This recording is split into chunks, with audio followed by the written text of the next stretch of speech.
You are listening to Life's a Vacay podcast, a weekly podcast series focusing on living a life without limitations. I'm your host, Cha Jones. Each week, I interview purposeful people about what they do and how they do it. Some have traditional professions, while others have designed unconventional careers. But what matters most is that they all are living a life where business and pleasure never separate. Each day is a vacay. So let's get started. Thank you for joining me here on Life's a Vacay podcast. I'm your host, Cha Jones. Today I'm excited because I am talking to Miss Nubia Younge. Nubia is a global visionary and quintessential connector. She is the CEO and founder of Black in Travel, as well as Black in Tulum, a community for melanated travelers. She has lived on 4 continents and explored over 45 countries, facilitating intercultural collaboration and documenting her love for food and adventure. Nubia is on a mission to inspire Gen X professionals to embody the power of manifestation. She believes in bringing people together and is passionate about empowering women of color to fearlessly explore and experience the world. Please welcome Miss Nubia Younge. Hey, Nubia, how are you doing today? I am excellent. Thank you for asking. And yourself? I'm blessed and highly favored. And so I'm excited about this opportunity to talk to you. You are doing some amazing things. And I wanted to invite you to Life's a Vacay because of what you've already done and then what you are currently doing. And then we're going to talk about all the future endeavors. You are a Jill of many trades. But for those who are familiar with or who have heard about Tulum, Mexico, it is all because of something that you've done. You have created something called Black in Tulum. So let's start there, and then we'll talk about some of the other things that you're doing and some of the things that you have learned through this process. But Black in Tulum, how? I mean, you got video people talking about Black. So you got everybody coming to Tulum to see what this little haven is. So why Black in Tulum? Oh, man. Okay, so Black in Tulum actually was a gift from the universe, to be honest with you. It was never an idea or a thought, okay? What happened was in the midst of the pandemic, I was quarantined in Playa del Carmen, Mexico at the time. I heard about this little space called Tulum. I realized it wasn't too far from Playa, so I went down there and I stayed at this hostel. And I was supposed to only stay for 3 days, but during my time there, the hostel was like, yo, who are you? And they hired me and I ended up staying in Tulum for almost 2 months. So during that 2 months, I would walk the streets, I would be on my bicycle, and I would see little sprinkles of Black people here and there. So being the uber extrovert I am, I'll be like, yeah, what's up, sis? How long are you here for? Because I love making new friends around the world. So with that, I was like, you know what? Why don't I do a brunch, right? And invite all these people to come and hang out and network and vibe with the other people of color in Tulum, since nobody was doing that, And so I hosted one brunch on the white, sandy, beautiful beaches of Tulum in July of 2020. 25 people showed up. The most amazing thing happened was a husband and wife with their son drove all the way from Merida, 4 hours away, just to attend this brunch because they just wanted to be around other like-minded, Black folks. Mm-hmm. That brunch is where Black in Tulum was born. Wow. There was no name. It wasn't anything, but we had such an amazing time that they were like, we need to do this again. So the event planner and me was like, well, let's put together a group on Facebook. And this way we can keep in contact because all of these people were travelers who ended up staying in Tulum short term, but ended up extending their stay. And then Black in Tulum was born. I just looked around the room and was like, well, we're Blacks in Tulum. That's what I thought. And I was like, well, that doesn't flow. So I was like, Black in Tulum. It started with the Facebook group. When I opened that Facebook group, I was at the beach with them. And I was like, everybody, I'm sending you guys a friends request. I walked around every single person and they joined the group. From there, word of mouth just kept going. Next thing it was 200 people, 1,000 people. Now we're at 28,000 in the Facebook group in 2.5 short years. Wow. That's amazing. Okay, let's go back because you said something about, first let me talk about the hostel part. How you just gonna stay at a hostel and get hired? Girl, listen, the energy I am that person who's going to talk to everybody in the room. I want to know where you're from, what you're doing here, what you're getting into. Like, and it was day one. It was a beautiful hostel. I'm walking around with my phone, taking video, posting it on Facebook, telling people that I'm in this spot, and people who work there noticed and they're like, who are you? Like, what are you doing? And I was like, well, I'm an expat. A nomad. I've traveled around the world. I just left like Colombia.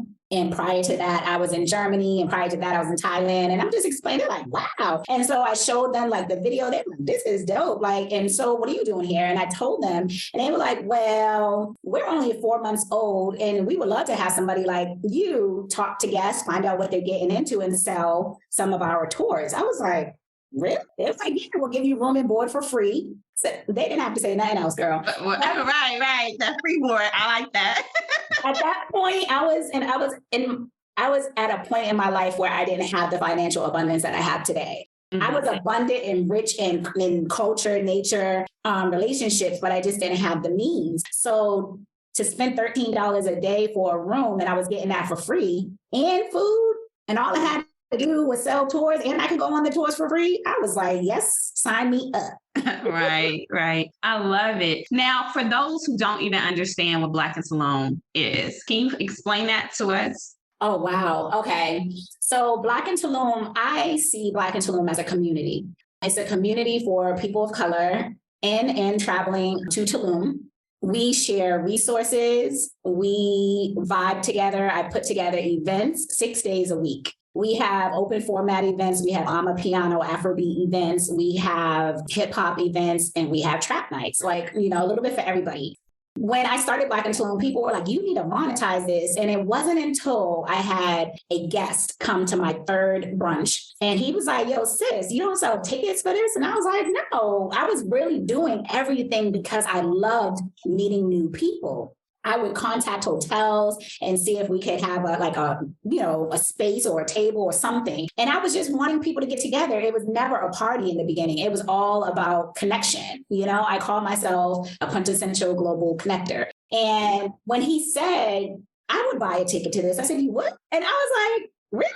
He was like, absolutely. So that's when I started selling tickets. And from doing that, I became a self-made millionaire in less than a year after. Okay, so we don't have to talk about the millionaire part. That's going to be part 2, y'all. She's going to come back.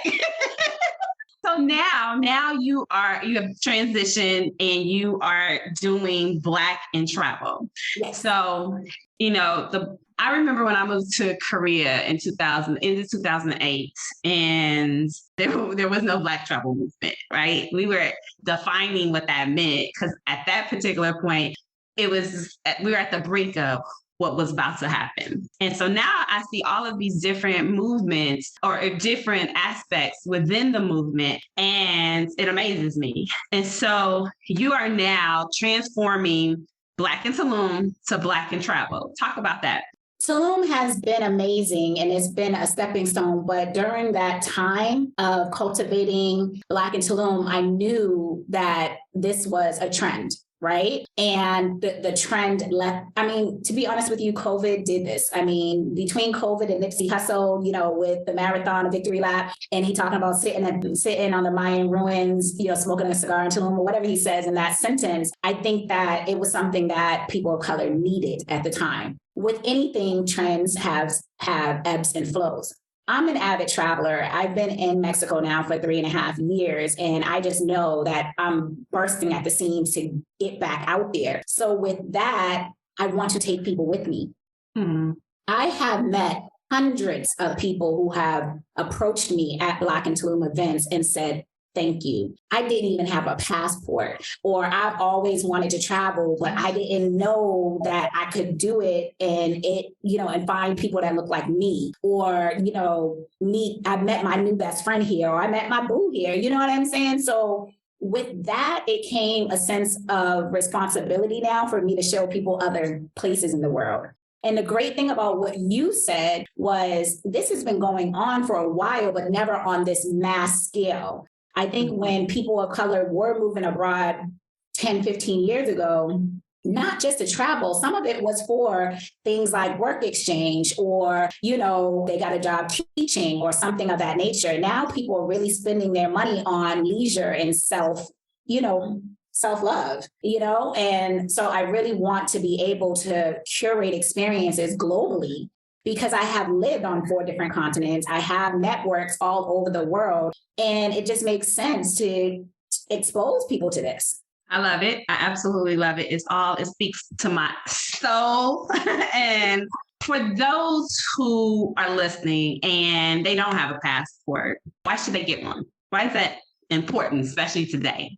I think in this day and age, having a passport is your new identity, to be honest with you. Lord only knows what's going on in America in these moments. I'm talking specifically to Americans. From the outside looking in, it feels somewhat like a new world order.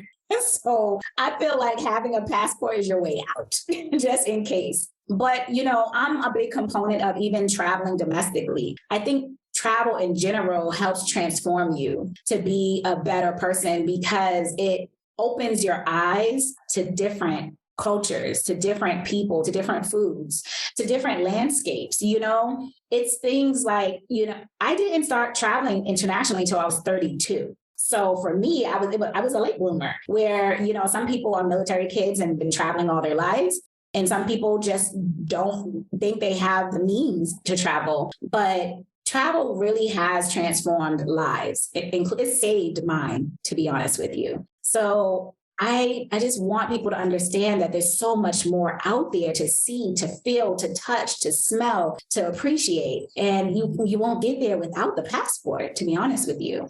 Absolutely. Now, I started this podcast. You are also a podcaster, so you know what that entails. But I started this podcast kind of on a, sitting down here in Merida, having a conversation with someone, and they were like, "Oh, what did you do this week?" And I was like, "Oh, I did this, I went to the beach, or this." And they were like, "Oh, so you had like a mini vacay?" And I was like, "Girl, bye, my life is a vacay." And so for me, that just means creating your life on your own terms and doing what feels right to you. You sound like that person who is just living your life on your own terms, and you're creating the things that not only that you love, but you are now creating space and place and opportunity for others to do the same. What does that really mean? Like, if somebody came up to you, is like, what does life as a vacay mean to you? And how do you internalize that for your own life? So I got to be completely honest with you. The week before you reached out to me, I literally said to a girlfriend of mine who I just assisted with moving to Playa del Carmen. She was like, we were at like a beach club and we were having lunch and we had our computers out and we were just kind of, chatting and doing some work. And she was like, "Oh my gosh, this is so," she just stopped for a second. She was like, "This is so beautiful." And I was like, "This is your life." I was like, "Your life is a vacation every day." And then here I am on life is. So I just had to share that with you. Love that. I love it. But I think you summed it up perfectly. Life is a vacay means exactly that. It means that you are in control of creating the life that you feel you deserve. And I say that because for so long we sit in this rat race, right? Like, oh, I don't feel like going to work. Oh my God, the traffic. Lord, I got this going on, da, da, da, da. And we complain so much about the life. But on the back end, we like, well, we got to do this because we got to make money. We got to do this because we got to pay the bills, this and the other. In actuality, you manifest what it is that you want in your life. If you no longer want to deal with that, you don't have to. There's other ways and other means to make a dollar. Number one. Number two is every single day that you wake up is a new time to set a new intention. It's a new time to paint on your blank canvas. Does that make sense? Yes. Every day is a new canvas and you paint that picture. So if you wake up already like, that's what your day is going to be made up of, right? You're going to wake up, you got an attitude, you're upset that you got to deal with traffic, this, any other. So guess what happens throughout the day? You're in traffic. You got, more work than you thought you had to do. You got some phone call that really puts you in a bad space. You're setting the tone for your day. But if you wake up like, you know what? Thank you for waking me up. Thank you for this life that I live. Thank you for the things that I have, and not focus on the things that you don't have. You're going to continuously see more of that show up in your life. So for me, when I said that travel saved my life, I meant that. I was a single mom at the time. Well, I've always been, I'm still a single mom. I was a single mom of two young adults. You know, my daughter had just went off to college. My son was, I think, 16 at the time. I was clinically depressed. I was pre-diabetic. I was clinically obese based on my height and my weight at the time. I had to wear like a belt around my waist just to help me keep my back straight in the weight. You know what I mean? So that I didn't get like, you know, really bad back pain. Right. Something intuitively in me was like, something has to change. Something has to change or you're not going to make it. And I didn't know what that was, but there was an energetic push and a pull. And I was just still stuck in that matrix. But at the time, I let go and I was like, I deserve and want change. I want to live. And honestly, it just like in a matter of a year, I had sold everything, sent my son to go live with his dad. I had went from a 3-story townhome in Virginia to 2 suitcases, you know, and I just bought a one-way ticket to nowhere. I went to Thailand, never been to Asia a day in my life, didn't know anybody there. Wow. But before I left, I sat with myself and was like, I'm open. I spoke to the universe every day. It was like, I'm open to receiving anything that comes my way, good, bad, or indifferent. I'm open to change. I'm open to love. I'm open to receiving. I'm open to abundance. Like I'm open to these things. And I had to speak them into my existence. And the day that I landed in Thailand, I didn't turn around. I've never been back to the United States. Wow. That's amazing because, you know, some of us have to go back sometimes. But okay, so how did you transition from Thailand to Mexico, of all places? So I was in Thailand for 2.5 years, and we had a wonderful community of people of color there as well. And every Sunday we started doing dinners on Sunday dinners. There was actually a Black-owned cafe. His wife is Thai. We would frequent the cafe. We had built like the same kind of community I built in Tulum in Mexico. We didn't necessarily do events all the time and things like that, but that was my start. After 2.5 years, I didn't have the proper visa to stay long term. So I was traveling a lot when I was in South Asia because you're so close to Malaysia, you're so close to Vietnam and Laos and all these places that I would travel and that would reset my visa. But after a few years, they start looking at you like, you coming back? So to stamp you. Right? Like, why?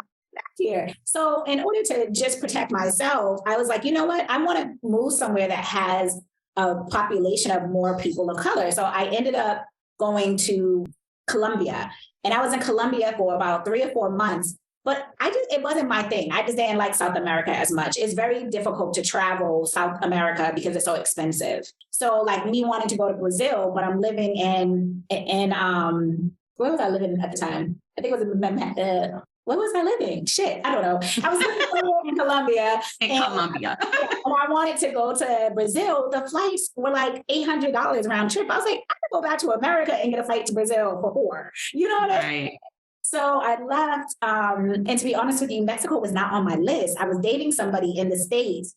And she was like, yo, I really want to try this thing with, you know, living abroad. And I was like, okay, let's do 30 days. And she wanted to go to Thailand. And I was like, what I'm not doing is bringing you on the other side of the hemisphere. What we're going to do is somewhere in Latin America so that you can easily get back home if your family needs you or if you feel like this doesn't work for you. So I looked and I was like, what about Mexico? It's still North America. It's close enough, but still international. And it would be easy transition. So I moved to Mexico City. 4 days before our flight, she decided it wasn't going to work for her and she chickened out. So I left anyway. And that's how I landed in Mexico. Okay. And I went to Mexico City for 10 days. I fell in love. I love Mexico City, the energy, the food. It was like a Mexican New York City. I was just like, whoa, you know, after being in Asia for so long, I was like, this is dope. You know, it was a metro system. It was all of the things that I was just like enthralled with. Not saying Bangkok doesn't have those things, but it was different because Mexicans are color. And so are Thai people, you know, I feel like they're my cousins. They have the best fried chicken in Thailand. Have you been to Thailand? You've been to Korea. So you I know. haven't been to Thailand yet. But the fried chicken in Korea is banging, isn't it? It's the bomb. The best. I love my grandmother, both of them, but the best chicken ever was in Korea. Exactly. I was like, wait, y'all, did we get this from y'all or did we just cousins? So we just distant cousins or something. I think they really good copycats though. You think so?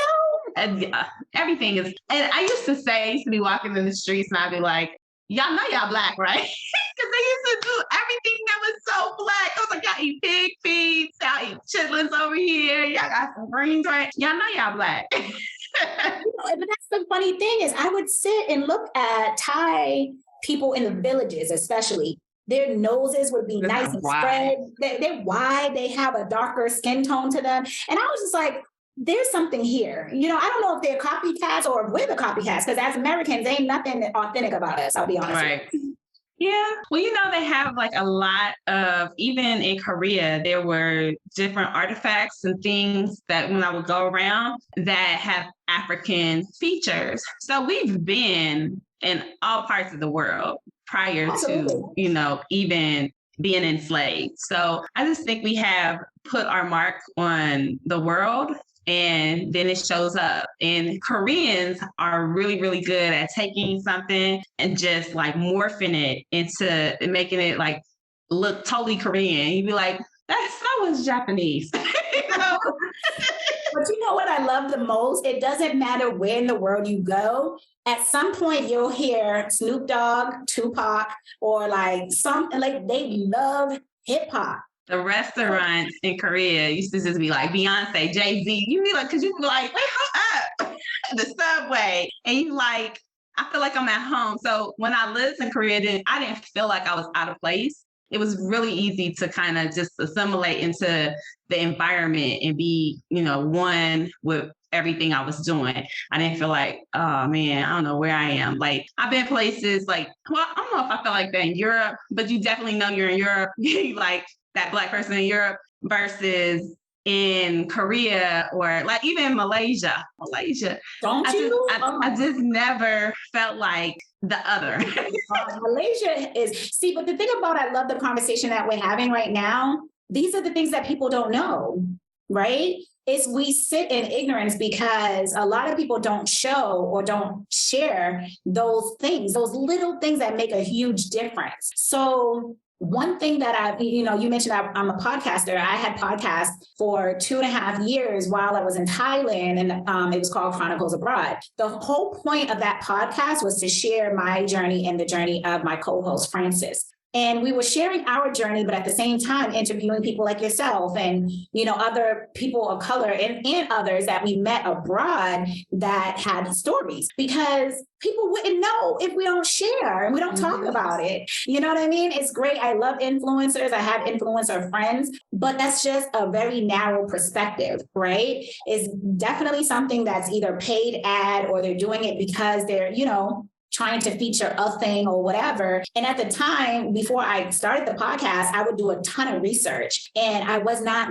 finding anybody talking about living abroad. All I seen was young white millennials talking about living in Southeast Asia, specifically on $5 a day, taking, hitchhiking and doing backpacking. And I was just like, well, that's not me. You know what I mean? But I just love when I go on my timeline, seeing so many people. I'm out, y'all. I'm on a flight. I just landed in Ghana. I just landed in the French Polynesian. I just landed in Iceland. I'm just like, this is amazing. I was not seeing this 2-3 years ago.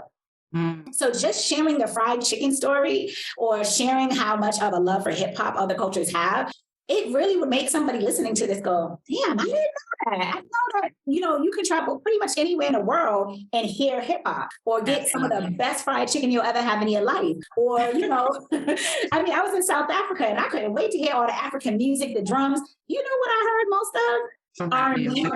Really? They are some R&B heads. And in Mexico City specifically, they love 80s music. I'm in the back of an Uber like Cyndi Lauper and the Hall & Oates and all. I was like, I'm getting it. You just never know. Yeah, it's quite interesting. And that's another reason why I wanted to really do this podcast, because when I first came back, or even when I first went to Korea, like I would have people asking me questions that I thought was stupid. I was like, that's just dumb. Did you really ask me that? However, you have to think about it. Like you're making these moves, right? And then your world is opening up. And that's why I tell people when they return home, because people think, well, I'm going home, I can just, go back. No, you're a whole nother person. And the people that live there, they have grown in their way, but you've grown in leaps and bounds because you've done so much, you've experienced so much, you've been outside of the culture. And so you have a different perspective. And then you go home and you're like, what the hell is this? Like, y'all still doing that? Why? Why are we doing this anymore? And, the same thing going and coming. People really don't have a perspective of like either why you're doing something or how you can do it, or don't that scare you and you stepping out of your comfort zone. And it's important to understand, I had to really come to this, that for me, this is who I've been all my life. I used to sit in 5th grade and watch my school was like 5 minutes from the airport, and I would watch the planes take off. And I was like, I would imagine that plane is going to Mumbai or whatever the teacher was talking about. And I would be like, I'm going on that plane. And I would put myself on that plane. Then I started doing, carpet rides. I was going all over the world. But I've been traveling in my head for so long. So then when I got the opportunity to go live abroad, I took it. And yeah, there was some fear there. But at the same time, it wasn't going to deter me because I knew if I put one more step in front of the next step, that I was going to be actually walking or running or getting from one point to the next point. And I was cool with that. Whereas other people tend to like stop at the dream and say, oh, I can't do that, or, oh, it costs this or that. When I literally laid on my couch in North Carolina and was like, I want to see the world, and went to sleep and woke up to a whole email asking me to come take a job in South Korea. And I was like, who the hell does this? But it goes back to what I mentioned earlier about seeing it for yourself and speaking it and manifesting it and painting that picture. You were painting that picture in your head of you being on that flight, going to wherever in the world. And even though it took time, that came to fruition. Mm-hmm. And as Americans, sometimes we look for instant gratification. But if you just continue on with visioning yourself in that space. I always envisioned myself on Millionaire Row. I always envisioned myself living a life of luxury and a life of leisure, because I feel like as Black women, we don't do it enough. Right. I would watch movies and it's always these, white women with pearls and, all these beautiful things. And I'm like, I want to do that. I want to sit at the table. I want to eat on, with gold forks and things. It sounds so superficial, but in a way it is. And in another way, it's just the life I feel like I deserve. You know what I mean? Absolutely. We already have enough hardships. Why can't we envision ourselves doing things that we love? Things that actually bring joy to us, things that actually make us smile. Why is that so hard? I remember a time growing up when it was like, I couldn't say to my friends, oh, I want to go skiing. Oh, that's a white thing. Black people don't ski. You trying to break your leg, da, da, da, da. Now you got Black Ski Week and you got all these things and it's wonderful to see, but we have boxed ourselves up so much over the years to say that we don't do those things. Absolutely. And that's the one thing I love about traveling, that you get to see things in a different perspective and it opens you up. And it may not change who you are in that sense of what you want to do. Like, if I don't like skiing, maybe I go skiing. I'm like, I don't like it. Now I can change my mind based off of an experience. But when you sit and you look at something and then you have an opinion about something that you're not willing to go out and experience and have a change of heart on, then you're limiting yourself. And I think oftentimes we do that. And like I tell people, if you move abroad or you go travel, you can always go home. Like if it doesn't work out, you already know what's on the other side. So go back, just go back. But I think when you don't do it or you don't, and again, I'm not advocating that everybody go live abroad. I'm not advocating that everybody just become avid travelers. I just think, I think that people need to travel. And like I said, I've been traveling my whole life. Since I was 6 months, my first trip was Detroit. So I've been told. But I think that traveling, it really opens you up to the possibilities that you never even expected or thought of. And it gives you a different playground. versus when you don't. But I do understand there are some people who just, it ain't for them. Just like, I don't know, like cocaine, it's not for me. How do you know what's for you unless you at least give it a shot? I mean, I truly don't understand it. I get it. Like, for instance, I'm a texture person, right? But I'm a foodie as well. I had to get over the mindset that I'm not a texture person in order to expand my palate to try different things. And I was absolutely amazed by the things that I do love now versus when I thought I wouldn't like it because I thought it tastes like, or because, you get what I'm saying? Like, I met someone who don't like mushrooms. Hello, there's 1,000 different variety of mushrooms. I made some deep fried oyster mushrooms one time and she was like, damn, those look good. And so I cut a piece off and I had her try it and she was like, yo, banging. Oh, so now you like mushrooms? Oh, she's like, no, I like those mushrooms. All right, but they're a mushroom. You wouldn't have knew that there were other varieties that you may or may not like unless you at least dip your toe in. Listen, I totally get what you're saying. And living abroad might not be for everyone. It's not. It's not for the faint of heart, right? However, travel, I do believe there's some level of necessity in somebody's life to have to travel.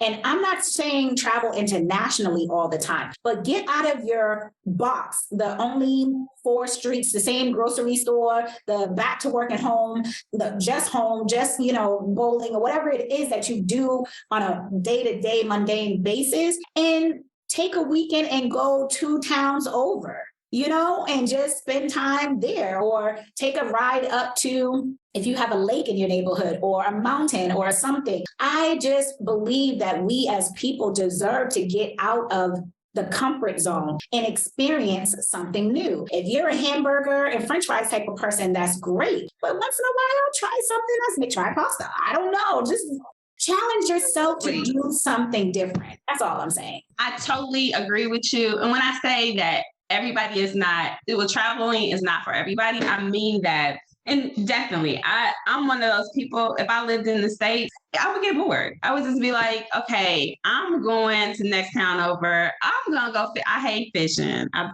absolutely despise it. But there's something about sitting, watching somebody fish that's, tranquil. So you just kind of sit there and you watch the water. I don't want to touch the fish. I've done that enough to know that I don't want to do that. But you don't, like you said, you wouldn't know that if you hadn't experienced that. And I think for some people, they look at travel and they go, oh, I got to pack my bags. I got to go somewhere. I got to be uncomfortable for a minute. And that's life, right? Everything that you want to do, you're going to have to figure out how to do it one way or another. And you're going to be uncomfortable at first. And then once you get into your groove, then it's like you've been doing it all your life. And so for some people, I get, they don't want to get on a plane. Like I didn't even know this, but I have an aunt that's maybe 10, 15 years older than I am. And I called her and was like, yo, can you come do this for me? And she's like, I ain't never been on a plane. I was like, what?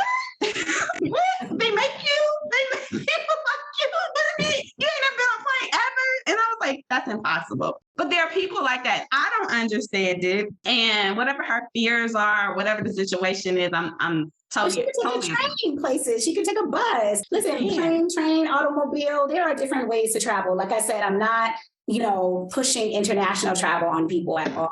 And I tell people when they come to Mexico and they're like, you've been here almost 4 years. Do you love it? And I just kind of look at them with this cocked head to the side. And I know they're trying to have small talk, but I'm like, if I didn't love it, you don't think I would leave? And I'm like, oh, wait, right. I forgot you guys are from the States. I didn't love it, but I was still there years and years and years. I think the difference with being a nomad is that we don't have the attachment anymore. Does that make sense? So Absolutely. If I don't like a place, I'm off this and I'm just going to find a new place, because what people don't realize is majority of our places that we move to are fully furnished. They are. Unfortunately, I got this whole place that I had to furnish in Mexico. And now that I am in the process of leaving, I was like, why did I do that? That was a choice. That was a choice you made. That was a choice you made. It was. You could have comfortable. You could have found a furnished things that I wanted, and I wanted to place things how I wanted to place them. Now I'm like, oh, child. Best decision for you? I don't know. No, it was not, because it wasn't long enough. I think if you have the idea, I talked to somebody the other day and they were saying, oh, I plan on being here for 4 years. And for me to make any type of decision and be like, oh, I'm 4 years out. That's a commitment. That's like marriage. I can't do it. Like, what? We are doing that? Oh, yeah. It's making me ill. But if it wasn't for Black in Tulum, I would have left Mexico maybe a year or two ago, you know, and it's not because I don't like Mexico. It's just that I have this nomadic like spirit now that I know that I can go to this place, that place, this place, that place. However, what I did is I realized for myself, I haven't had a home base in almost 6 years. So I was like, you know what? I want to hang pictures up on the wall. I want to have more than a suitcase worth of clothes. I want to be able to have somewhat of the things that make me feel familiar and at home. So I got a house in Mexico. And I said, I love it here enough that I can make this my home base. I can still travel to Belize, you know, Guatemala, El Salvador, Panama, anywhere in the world, actually, right from Cancun Airport. It doesn't change. I still can get up and travel and do all the things that I love to do and still have a home base. Now I feel good because I have painted that picture, right? I said, I'm going to have a home base in Mexico. I'm going to take every single September, the month of September is low season for Black in Tulum. I'm going to take every month of September and I'm going to take a month to go wherever in the world I want to. This past September, I took a month and stayed in Guatemala. I went to Cape Town, South Africa, and Johannesburg. I fell in love with Cape Town all over again. And now I have decided I want 2 home bases. So I'm about to purchase a home in Cape Town. And that's where I want to really launch Black in Travel as a brand, a business in Africa and bring people to the continent and show them a different life, not the Ghana, you know, Nigeria and all that kind of stuff, but more of an upscale luxury type of life in Africa. You get what I'm saying? How to own property, meeting other people of color owning businesses, whether they're African or whether they're American.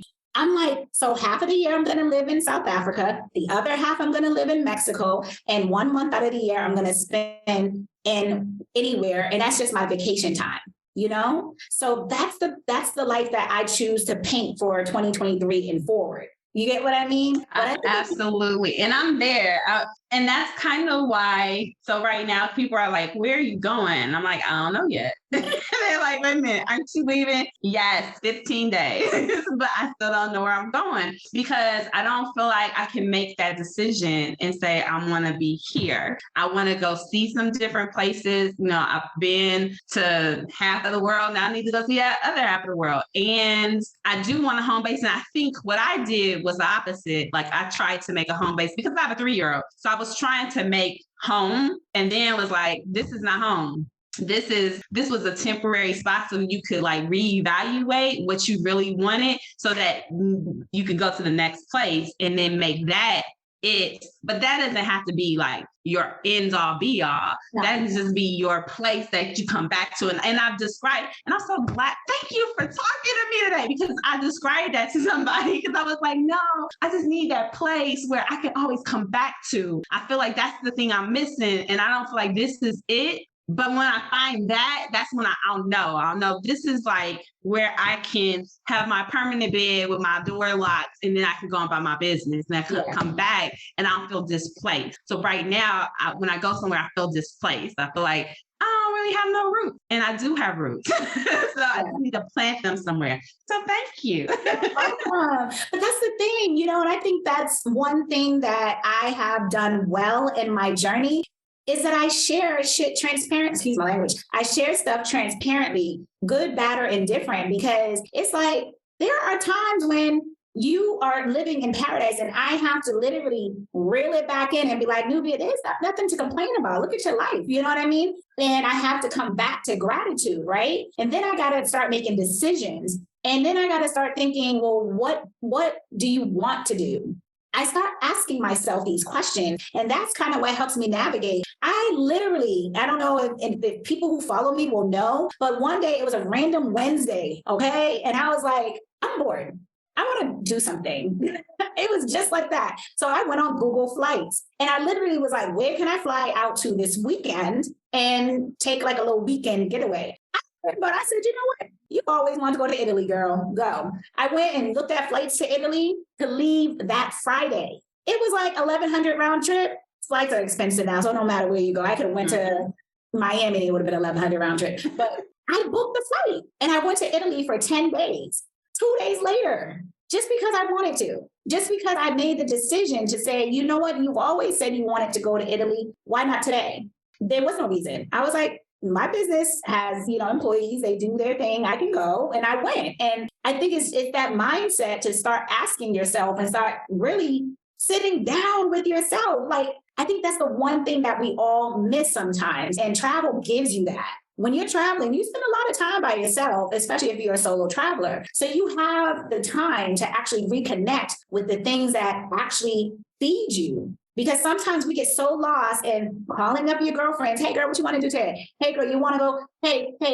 Instead of saying, well, what is it that you want to do? And what is it that I need for myself that's going to make me feel good or be content or be happy, whatever it is. And when you start thinking about it, that's how you start to move. You know what I mean? Like, yeah, I want to leave Mexico now and live somewhere else, but I don't have to. I can still go to those places and stay weeks on end or months on end and come back home if I want to. Absolutely. I love it. We could have this conversation forever because I just feel like I'm talking to my best girlfriend. I'm like, yes, you feel me? And it feels different when you talk to people who are in the same, in the same experience. It really does. The conversations begin to look and feel different. And as much as we love our friends and family back home, you start not being relatable. You get what I mean? And then you start having this sense of guilt for talking about all the places you've been and the people you've met and the things you've done. And they're just looking at you like, and like you bragging, like, oh, just stop, and it's not even about being a bragger. It's just really about your experience. Like if they were sitting down talking about work and the things that they did over the last 3 days, I wouldn't think of anything of it because that's their life, right? It to me would seem boring, like, oh, that's how you doing. However, that's their life and they're in the midst of that. And for us, our life encompasses so many other things other than waking up every day and just doing the same mundane thing over and over and over again. And if that's what you like to do, I mean, but it can look like that anywhere in the world if you allow it to. That's the difference. It can. Yes. That's the difference. And I think for a lot of people, like, I tell people who are moving, especially here to Merida, because I find that a lot of people move here. It's almost in the sense of running. And I tell people all the time, wherever you're running from will follow you. So you bring it with you. Like you can't run from the problem because, especially if the problem is you. If the problem is you and you haven't identified that, you're going to meet that problem every single day when you wake up and look in the mirror. However, when you're running from situations or trying to get away, like, you ask somebody something like, why'd you move here? And they'll be like, oh, America, blah, blah, blah. So I get it. I understand that, America has this bad rap. However, whatever you don't like about America, you will find that meet you here as well if you don't identify and have an understanding with that particular relationship you have with America. But I literally have said it had nothing to do with America. It was my life that I had to save. Right. So when you identify why you need change and why you need to do something different in your life, and I'm sorry, it has nothing to always do with travel. Sometimes it's as simple as deleting some of those contacts in your phone or closing chapters or, you know what I'm saying, creating new beginnings and new experiences. I mean, all of these things are relative. I think it really, like I said over and over again, and I'll be, very clear, mindset. Mm-hmm. And start to look at what it is that you need for your life, that you want for your life, that you feel you deserve for your life. That's where the change begins. Absolutely. Unfortunately, we have to end it here because I'm going to respect your time and I only ask for a certain amount. But we definitely want to talk to you some more again about that millionaire status and how, you have changed not only who you are, but also the businesses that you have transformed and grew so that you could get to this status. So for those who are interested, stay tuned because I'm going to have you back. But thank you so much, Nubia, for spending this time with me. Tell people how they can find you. Okay, so on Instagram, you can find me at I am Nubia Younge, and Young is spelled with an E, so it's Younge. TikTok, it's I am Nubia Younge, and on Facebook, it's Nubia Younge Nubia Younge, actually. And through any of those platforms, you can find Black in Travel and Black in Tulum, or you can go to blackintravel.com, and that's BLACKINTRAVEL.com, or Black in Tulum, BLACKINTULUM, because people chop Tulum up, girl. I am certain. Again, thank you so much for joining me today on Life's a Vacay. And for those of you who want to continue to follow us, if this is your first time listening, please go to the website, lifesavacay.com. But remember, life's what you make it. So make it great. Bye.